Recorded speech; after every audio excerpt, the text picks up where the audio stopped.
It's a lot.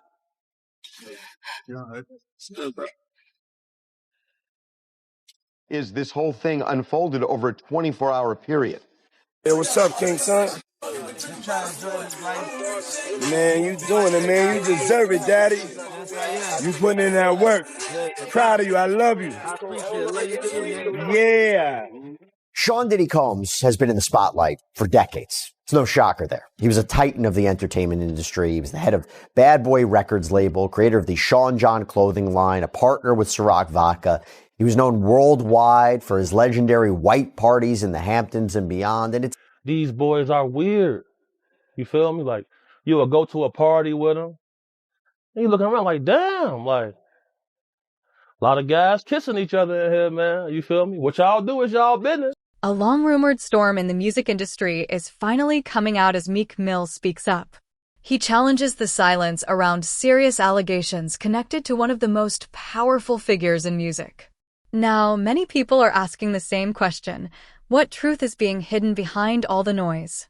Meek Mill speaks calmly and directly, explaining that the legal troubles around Diddy unexpectedly brought his own name into the discussion. He denies any specific wrongdoing, but admits the environment was risky, full of pressure, and at times controlling. His words suggest there were deeper problems happening behind the scenes. Ask about Dwight Howard in Mexico. What's up with Dwight Howard in Mexico? You know, they don't got paparazzi out there like that. You feel me? They was down there hooping. He going to the club with these same ladies. Nobody saying nothing. That's why he not in the league right now. You heard about him catching the sexual assault on the little designer dude? Yep. Right. Him, imagine you got 2 7-foot-tall, swole guys in dresses, cornering you in a hotel in a bedroom. You finna be scared. Facts. So, like, I distinctly remember going to a Diddy party, all the waitresses topless. They serving you, everybody topless, you feel me? Like, he got dancers in cages, people walking around with lions on tigers on leashes. I seen this with my own 2 eyes. See what I'm saying? And it was getting so weird in the party. I'm like, man, I tell the security team I'm working with, but let me sit outside in the Escalade. So I go outside in the Escalade and I'm just chilling out there because, you know, bro, I got a reputation to maintain, bro, outstanding member. Like, I don't want nobody thinking that, man, they got BH with this. That was always a concern for me, bro. That was always a concern. I seen it for myself because Bobby Valentino was the person I was bodyguarding there. You see what I'm saying? He tell me I done got so much pussy before, you know, pussy don't even really excite me. I'm like, well, what you mean? But he there. What you mean? On bro, folks' grave. I said, what you mean? So he got 2 girls with him. So I'm thinking to myself, like, damn, hold on. These might not be normal girls. Sure enough. Now he say, man, take my girl to the bathroom.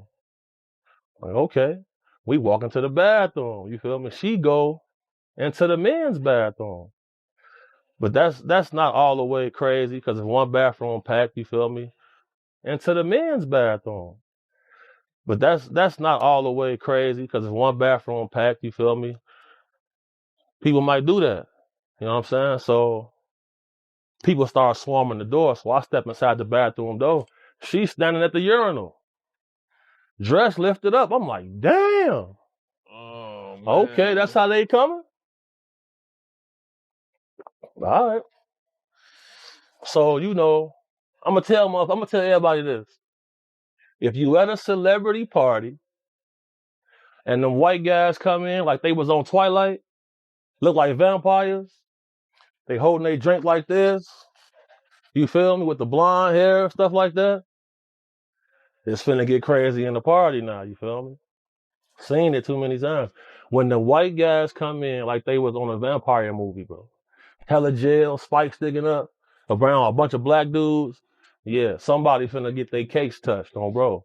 But here another thing though, like I bodyguarded this guy who was a pimp before, and he told me, he said, look, if a man have too much of one thing, he start trying other things. So as soon as I heard that, I went celibate for like 2 years. Cause I ain't even trying to have like, bro, I think a lot of things is evil. Bro. And in the music industry, you see a lot of things that... A seasoned journalist explains Meek's legacy, a street poet, an activist, and someone who survived a flawed justice system. He says these experiences shaped how Meek responded, calm, cautious, and focused on protecting his reputation. However, the journalist warns that in the music industry, loyalty and survival often mix together. The main message is clear: when relationships fall apart, even loyalty needs to be questioned again. Baby oil. Allegedly to be baby oil. So that's telling people that it wasn't baby oil. And people think that that was baby oil, they out their mind. I don't believe it was baby oil. Yo, bro, when they went up in there, they knew what they was going to find. They knew what was ever in that baby oil or that those bottles that appeared to be baby oil, they knew about that at first. You got to realize 9 times out of 10, that individual that got caught at the airport, that was supposed to be their carrier, told them what they was doing and what they had. I wouldn't put it past that he told them everything. So when they went up in there, they knew they had to take whatever was out there, and that thing that appeared to be baby oil, they took that. They got to test every last one of them. Let's see how much, let's see how many of those come back to be baby oil. Bro, listen to me. Costco don't sell that much baby oil. Where you know sell that much baby oil? Yeah, I don't know any store that sell that much baby oil. I know Costco, they came out and said that they don't even sell baby oil. My sentiments exactly. But you personally, right, what do you believe was in the baby oil? If you ever seen a massage parlor being raided and they walking out the people, do they take the massage oil with them when they go?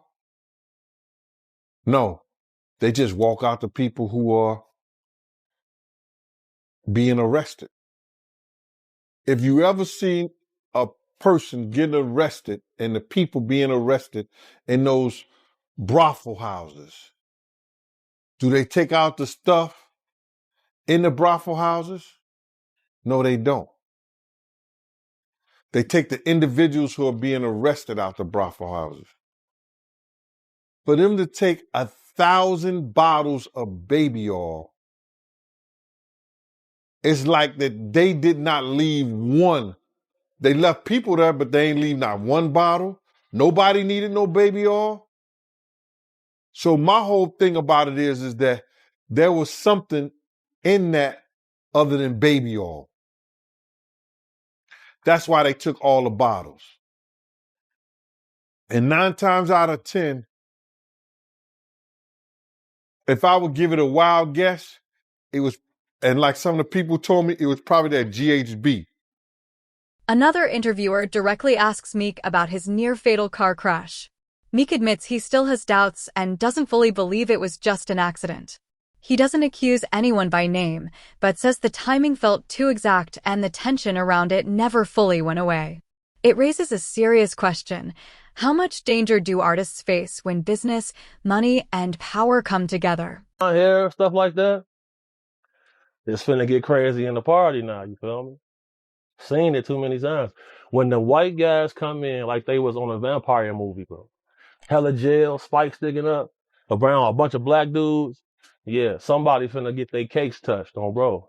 But here another thing though, like I bodyguarded this guy who was a pimp before, and he told me, he said, look, if a man have too much of one thing. Philly though, James, Philly. You know, he Meek Milk. As far as I'm concerned, he Meek Milk. I ain't calling him Mill no more, that's milk. That's Meek Milk. Added to the honeycomb. You got a meal. So you believe the Dwayne Martin story, that could have happened? Of course. Everybody know that shit. Everybody knew they was, just ain't nobody know Dwayne was folding him over like that, taking him to Pound Town.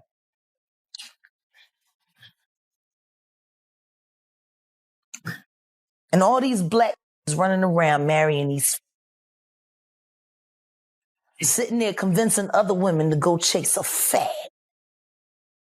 Go get you. Yeah. Look at my, isn't he? Can you imagine if he's told the truth about their relationships? I want you to meet my husband. He a fag. Would you like to come over? I'll make cookies. Now, Jack, you know. That's what these is doing. Hey, young man, come on over. My husband just wants to touch you for a little while on camera. I promise you, you won't feel a thing. Sniff this.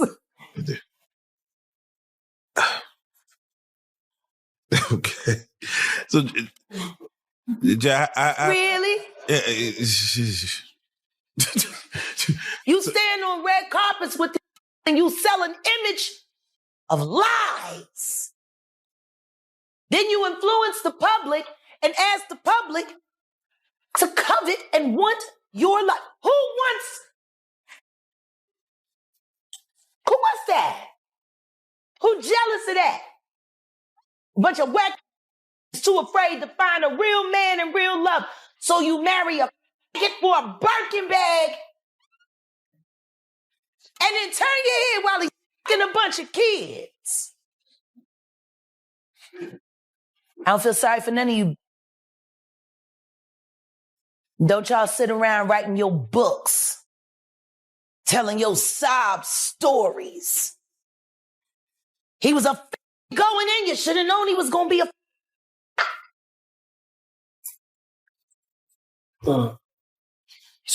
You married that and made babies with it. Look at Nicki Minaj. You got bitch and marrying level 3 sex offenders. And do you know since then, she done moved out. She don't live at the house they was living at no more. Kenneth there by herself. She literally got him a zoo. And she feels it who don't mind rough sex. And she lives in another house with the baby. But he's supposed to be the primary custodian, which is why he ain't in jail where he's supposed to be, because he got to take care of the baby. But the only thing he's taking care of is making new victims. A legal analyst explains the lawsuit involving Diddy, stressing that nothing has been proven yet. However, repeated allegations have brought intense attention. He warns that the public often treats accusations as facts long before a court makes a decision. So the manager of the club said, I need you to come with me to the after party. So me and my other homie, we go to the after party. When we get to the after party, bro, like, it was a lot of females in there who stand up when they use the bathroom. You see what I'm saying? So I'm thinking to myself, like, man, like, this kind of wild on, bro. Like, this how y'all come. If this how y'all live, it's how y'all live. But they want to keep it a secret. You see what I'm saying? So he real touchy-feely too. Like, he grabbed this other guy, I know, by his neck. Grabbed him by his neck and was like, do you have love in your heart, young man? You want to be a roach? Or you want to walk with God? I'm looking like, you gonna let him grab you like that? But then, you know, he be on some tough guy shit too. So I guess he a tough cake toucher. Did you see him do anything with anybody or anything? Or no, I seen him holding hands with two men. Like this. I seen that. So, you know, like they'll have a dude come out with the paper, sign an NDA. No, I'm going to the car, bro. I'm good. I'm not signing no NDA. I'm going to the car. I'm good. Seen that, bro.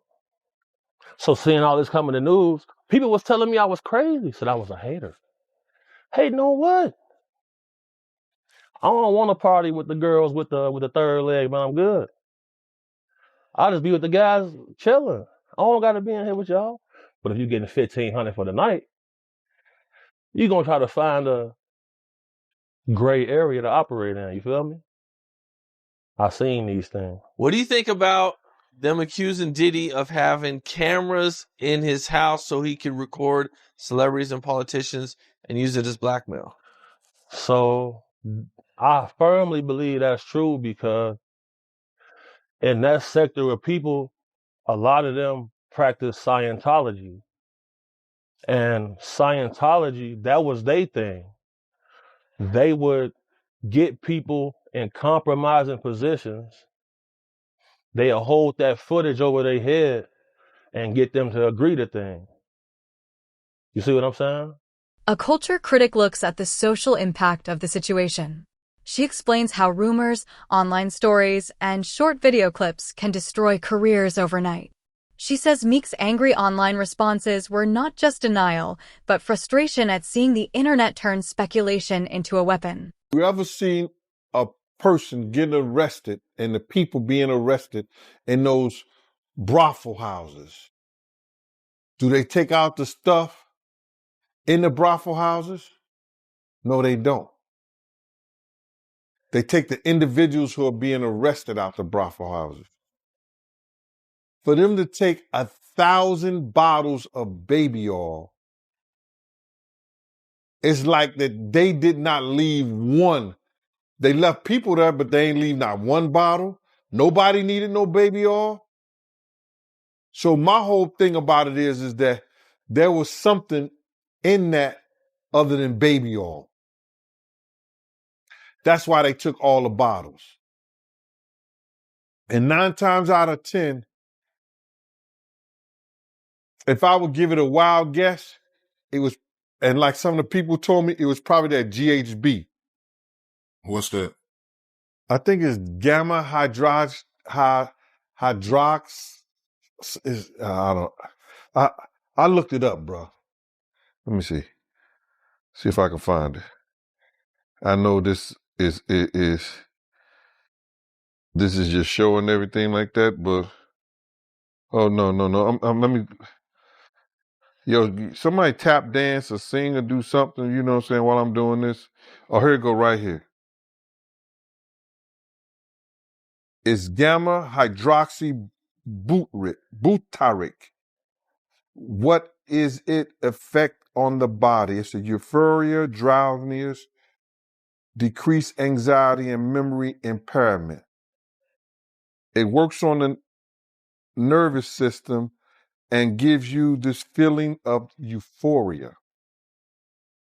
So they take that and rub it on her, and you forget who you are, what you're doing. It can also give you memory loss, drowsiness. And that's under the DEA, the Drug Enforcement Administration.gov. A mental health expert reviews Meek's comments about feeling alone and emotionally exhausted as his career grew. She explains that artists often deal with intense pressure, loyalty struggles, power imbalances, and constant public judgment. What about this lawsuit that Kurt Burrows got against Puffy? Well, what I told you was, and you are a witness to this, I said back in the day, people used to think that Kirk Burrows and Diddy was lovers, or they had some kind of relationship like that. Remember I told you that? And you was like... I remember that. You told me that years ago. Yeah, and you said to me, yo, you gonna speak about it? I said, nah, I ain't gonna speak about it, bro. You understand? I'm gonna wait till he speak about it.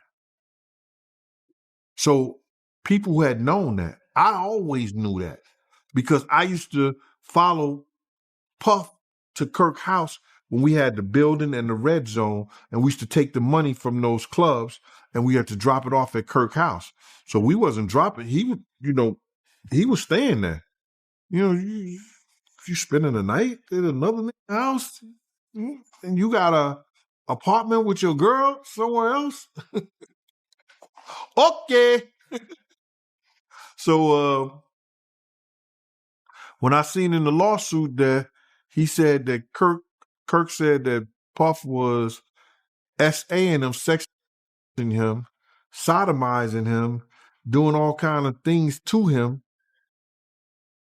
I first thought like, but hold up, they was lovers or they was, but that's his boss. So maybe the boss cannot have people, the CEO can't have people that work for them. And that's why it becomes illegal. I don't know, bro. It's the law. The law is funny. But when I seen the lawsuit and seen all the stuff that was happening and all the things that Kirk was saying, you know, it was things that people knew. A lot of people knew that they were doing something. They were even saying that people were caught. You understand? They were saying that people wasn't even caught. Scared. I'm at work, so I'm just defending myself. You know what I'm saying? Because I know he's finna punch me, so I swung first.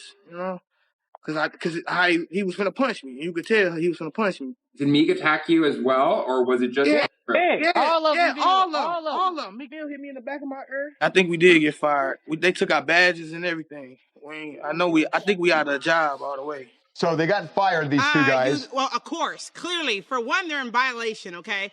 You shouldn't be sitting at work. Your job is to will people. I love Raquel. You sound like you're a cop right there. You're just like, you're a violation. They just, no, Raquel, just so we can explain. They were, all three of them, the two employees and Meek, were cited for an assault and given basically a promise to appear ticket, and they have to go back. The complication Meek there in the hoodie. The complication for Meek is that he's on probation in this gun drug case. It's a little tricky for Meek, of course, okay? Let's be honest. But one, it could be self-defense because these guys are talking about clearly they snubbed them first. So if you hit somebody first, what are you supposed to do? That's self-defense. And secondly, their job was to wheel people. Why aren't they wheeling people up and down? We should explain. We should explain what wheeling people means. To wheel people. They help people who are in wheelchairs get back and forth from the terminals, Raquel. Exactly. I know, but that's their job. That's their job. That was their job. You're not supposed to be like, hey, can I take pictures with celebrities? No. Well, they Meek, have people to help. Can I say, Meek just got cut a big break because they are now on camera saying that they threw the first punch. And their only argument is we threw it because one of Meek's guys looked like he was going to hit us. So bozos. So their self-defense issue basically is saying that we decided to put our hands on Meek Mill because they looked like they were going to hit me. Are you kidding me? That doesn't work in court. Somehow it feels like you have an opinion on who's right and who's wrong. Yeah. It sounds like you. A former producer speaks about the industry in general without making accusations. He describes a toxic culture driven by high-stakes networking, unclear boundaries, and moral gray areas.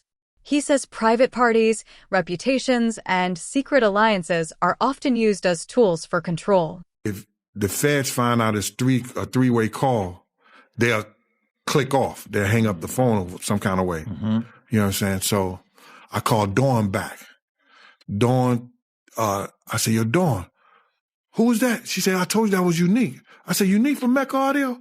Now, Dawn used to date Diddy. So I used to she knows a lot of people. So I say to Dawn, Dawn, that was Unique? She said, yeah, that was Unique from Mecca Audio.